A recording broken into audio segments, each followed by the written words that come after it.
Սա պատասխանը ամբողջական էր։ Պարոն վարչապետ, Հայաստանում է Ղազախստանի պատվիրակությունը, արտգործնախարարը, ես կուզեի իմանալ արդյոք ղազախական կողմը Հայաստանի հետ բանակցությունների օրակարգում ունի, այս այցի ընթացքում ունի երկաթուղու կառավարման փոփոխության հարցի շուրջ քննարկում, այսինքն այս հարցը արդյոք ներառված է այս այցի օրակարգում, եւ եթե այո, դուք այսինքն պատրաստվում եք անկախ Ռուսաստանի դիրքորոշումից միևնույն է ղազախական կողմի հետ քննարկել կառավարումը ղազախական կողմին հանձնելու հարցը եւ մինչեւ Հայաստան ժամանելը նաեւ Բաքվում են եղել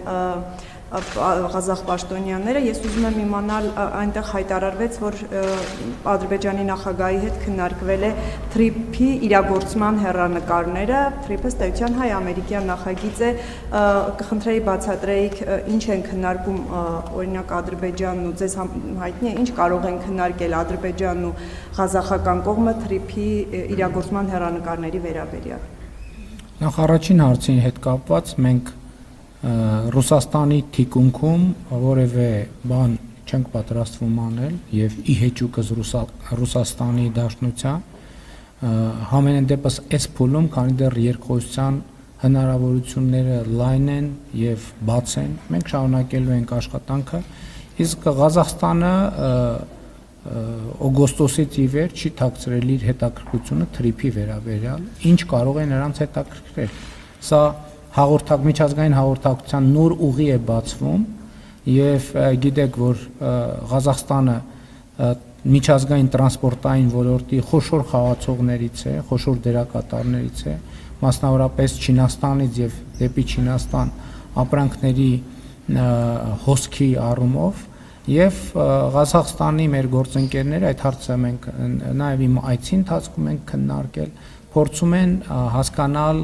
առավել առարկայական թե տրանսպորտային ինչ հնարավորություններ են բացվում եւ ինչպես է դա անդրադառնալու եւ ինչ նոր հնարավորություններ են բացվում իրենց համար եւ այս թեմայով Ղազախստանը միակ երկիրը չի ակնհայտորեն որ հետաքրքրված է բազմաթիվ երկրներ հետաքրքրված են եւ մենք այսինքն հրապարակային process է գնում եւ մենք չենք պատրաստվում բնականաբար թաքցնել մեր գործընկերներից եւ բնականաբար մենք այդ թվում Ղազախստանին պիտի հրավիրենք պատրաստ լինել Հայաստանով անցնող տարանցիկ ուղիները օգտագործել իրենց արտահանումների, ներկրումների եւ իրենց կողմից մատուցվող տրանսպորտային ծառայությունների շղթայի մեջ դիտելու համար որովհետև տրանսպորտի ոլորտի եթե այդպես ասենք բիզնեսը, որը մասնավոր է, բայց իհարկե պետությունը նաև որոշակի դեր ունի, ինքը չի կարող առանձին վերցրած կտորով լինել, որովհետև այո, շատ լավ, երկրի մի հատվածից վերցվեց, տարվեց մյուս սահման, բայց ի շարունակություն պետք է լինի գործընկերություն ամուր, որպեսզի այդ հատվածը աշխատի, կարողացա ասել ինչ է։ Մեր օրակարգը այն է ինչ որ ասացի իսկ երկաթուղու հետ կապված հարցը ընդհանրական պարզ հրապարակային քննարկող հարց է հնարավոր է նաև այդ հարցին անդրադարձնի բայց Ռուսաստանի թիկունքում որևէ քննարկում տեղի չի ունի Շնորհակալություն Տիկին Գալստյան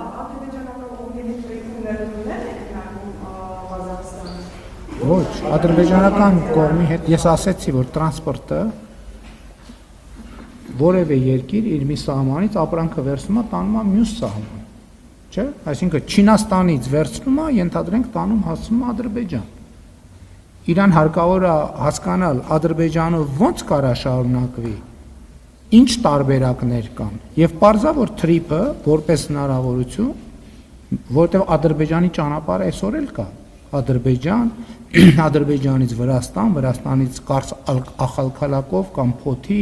կամ Բաթումի, այսինքն այդ ճանապարհները կան։ Հիմա մարդիկ ուզում են հասկանալ թրիփ նախագիծը ինչ հնարավորություններ է բացվելու, որպեսզի իրանք էլ իրենց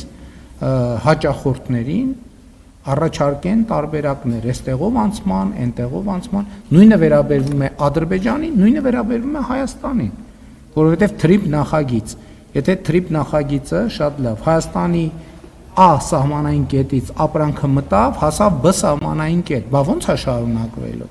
Բնականաբար այստեղ պետք է Ադրբեջանի հետ համագործակցություն, Վրաստանի հետ համագործակցություն, Իրանի Իսլամական Հանրապետության հետ համագործակցություն, Թուրքիայի հետ համագործակցություն, որովհետև եթե մեկը վստահ չի, որ այդ ապրանքը մտավ Հայաստան, Հայաստանից դուրս գալու հուսալի ճանապարհներ կան, չի ուղարկի ապրանքը այս ուղղությամբ։ Այսինքն տրանսպորտային ցանցի աշխատանքի հեռանկարների հուսալիության մասին է խոսքը, ու ընդունված է ասել, որպես այդ ամբողջ նախագիծը